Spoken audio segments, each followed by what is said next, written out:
The HybridCache library finally got a stable release, and I think this is an excellent opportunity to revisit this topic, and this time I want to focus more on the distributed capabilities and how HybridCache works together with a distributed cache like Redis. If we take a look at the Microsoft Extensions caching hybrid library on NuGet, you can see that the latest version at the time of recording this video is 9.3.0.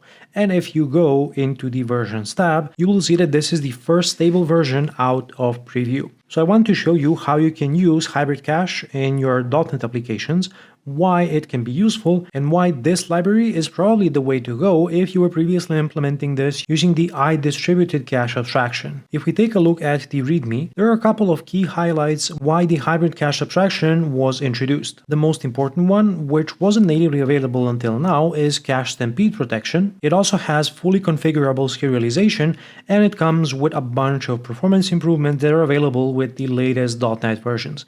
Now let me show you how to use it from your code. I've got a .NET 9 application that's configured to run with Aspire, and currently the only thing we have is an HTTP client that's going to call out to the OpenMovie database and is going to allow us to retrieve some information. Now I want to introduce a caching layer on top of this so that we can return the responses to our client faster and help us avoid rate limits to the external API. So what do we need to get started? Well, the first thing is the actual HybridCache library. So let me look for caching.hybrid, and I'm going to install the latest version of Microsoft Extensions Caching Hybrid. Let's go ahead and do that, and this will allow us to use HybridCache from our code. To start using HybridCache, you first need to configure the respective services. So I'm going to say builder services add HybridCache, and this also exposes a delegate where we can configure the HybridCache options. So let's see what we have available there. The most interesting one is probably going to be the HybridCache entry options, where we can configure some default values. So let's initialize a new instance and see what we can set here. So there's the expiration value, the local cache expiration value, and then there are some flags which you can customize. The local cache expiration is going to target the in-memory level 1 cache, and let's say that we want to store values in this cache for 1 minute. Now we can also set the distributed backend cache expiration, and for this I'm going to use a slightly longer value of, let's say, 5 minutes. And then we can also set some flags. This is an enum, and it comes with a couple of options that allow us to customize our HybridCache setup. For example, we can disable compression, we can disable the distributed cache, or we can disable the local cache. And you can also combine these values. Let's say I say disable the local cache, and then I'm going to combine this with disabling compression. And this is going to allow me to use HybridCache and only interact with my backend distributed cache. Now I'm going to leave this with the default value, and then let's see how we can actually use HybridCache. So I'm going to expose an API endpoint. I'm going to say app map get, and this is going to be a get endpoint, and I'm going to provide an IMDb ID, which I'm going to use to reach out to the OpenMovie database, which is my external API that I'm calling using my HTTP client. So here I'm going to need my IMDb ID, but we're also going to need a couple of additional abstractions. One of those is going to be our HTTP client. So I need the OMDB API client. Let's call this the client. I'm also going to inject the HybridCache service, which is the base abstraction that allows me to work with HybridCache, and I'm also going to inject a cancellation token. Now, in order to introduce support for caching, I'm going to use HybridCache, which exposes a very simple API. There's the get or create async method, the set async method, the remove async method, and the remove by tag async method. The get or create actually implements the cache aside pattern, where I can specify my cache key, let's say movies, and then IMDb ID, and this can be my cache. And then I need to provide a factory function which accepts a cancellation token, and I need to return the result type. So here I'm actually going to reach out to the client and return the movie, and here I should be using the local cancellation token, and of course I need to make this async. This method accepts a couple of additional arguments. We can also pass in the HybridCache entry options if we want to customize them for this specific call. So let's say I initialize the HybridCache entry options, and this will allow me to override the default options which we set previously. I'm not going to be doing that, but I just wanted to highlight it as one of the possibilities. Then you can also tag your cache entries. Let's say we use the movies tag, And this allows us to do cache eviction based on the tag value. And finally, I'm going to pass in my cancellation token as the last argument. So let's actually await this, and this will give us back our movie. Finally, if this value is not null, then I'm going to return 200. Okay, I will say results. Okay, pass in the movie. Otherwise, I will say results not found. And this completes my API endpoint. I'm just going to assign it a name, give it a tag, and introduce an OpenAPI annotation. Let me introduce an additional API endpoint. This is going to be a delete endpoint, and it will allow me to evict my cache entry for a specific IMDb ID, and we're going to use the same cache key as in the previous example. So to do this, I just need to call the remove async method, and that's all there is to it. This is going to evict my cache entry from the local level 1 cache, as well as the level 2 cache if I have it configured. And another thing we can do is invalidate our cache entries based on the tags.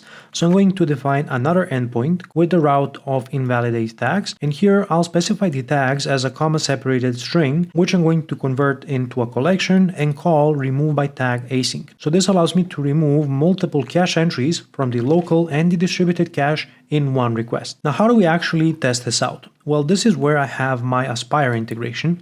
And in the Aspire app host, I'm setting up my Redis instance and my Movies API project, and I'm giving it a reference to the Redis instance. Now, I'm also going to replicate my project into, let's say, 5 instances, as this is going to make our example a little more interesting.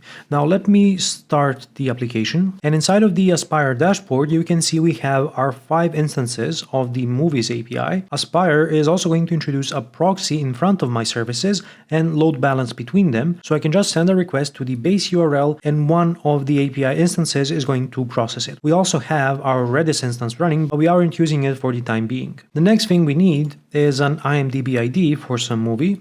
Let's say I choose the ID for Inception, and this is what I'm going to use for my API requests. So if I go into Postman and send this request, after a few moments we're going to get a response back, and it's going to contain the details about this movie pulled from the OpenMovie database. Now if I send this a couple of more times, you will see that the response times are pretty quick. Now what I want to show you is the distributed traces. We have our first API request here going out to the Movies endpoint, and then you can see another request which is actually reaching out to the external API that we are using to retrieve information about the movies. If I open up the distributed traces, you can see our first request going to the Movies endpoint, and then another trace here which represents our HTTP request to the external API. Now you can notice that the subsequent requests, which are using the same API instance, are able to return this value without having to reach out to the API because they are served from the level 1 local cache.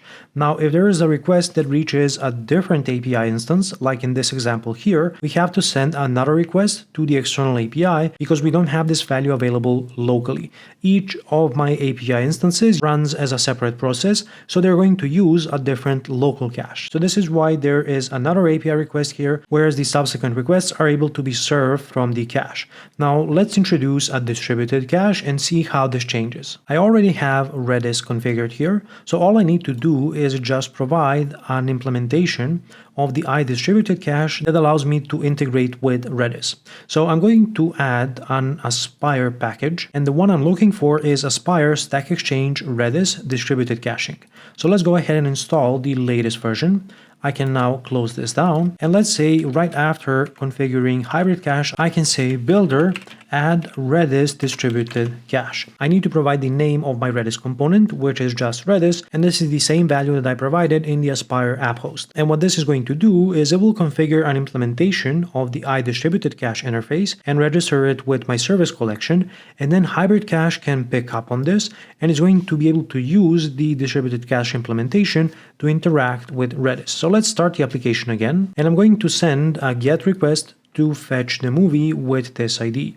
We're going to get a response back, and after a few moments I'm going to send another request, and then I'm going to send a couple of more requests behind the scenes, and let's jump into the distributed traces. If we take a look at the distributed traces, you can see our API request, and if I go inside, you will see some additional spans which represent our requests from HybridCache to the Redis instance. So this is what is actually going to check the level 1 cache and if the value doesn't exist, we're going to check if it exists in the level 2 cache. If we encounter a cache miss, only then are we going to execute our factory function, which is what reaches out to the external API. And then you can see that all of these subsequent requests are running into a cache hit, so there's no need to retrieve this value from the external API. What I can do next is send a delete request to the invalidate endpoint, and this is going to clear the cache entry from my local cache and my distributed cache. Now I'm going to send another request to retrieve this value, and then another request to serve this value from the cache. So if you take a look at the distributed traces, you can see the delete request landing on a different service instance where we are going to reach out to Redis and clear this value from the entries.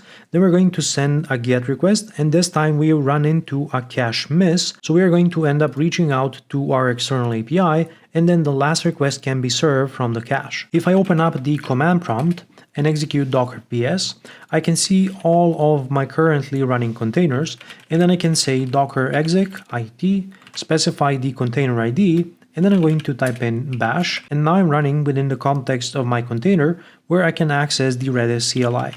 And what I want to do here is just list out the keys that we have available, so you can see that we have one cache entry for the movie that we are fetching from our API. So what I can do now is send another delete request to the invalidate tags endpoint, and this is going to remove my cache entries based on the tag. If I go back to the command prompt and list out the available keys, you will see that the key for the movies is still present, and there is another key that was added for the specific tag that we used. So what HybridCache does is it uses an expiration-based model.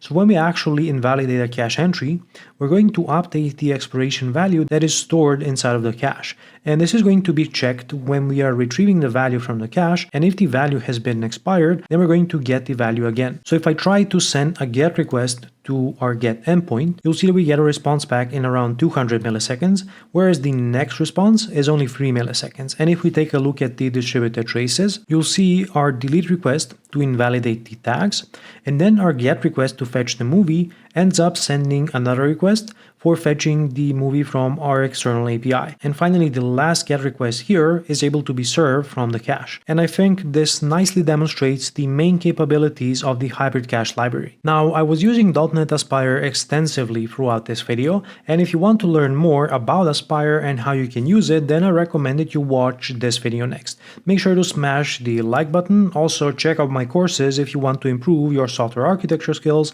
And until next time, stay awesome.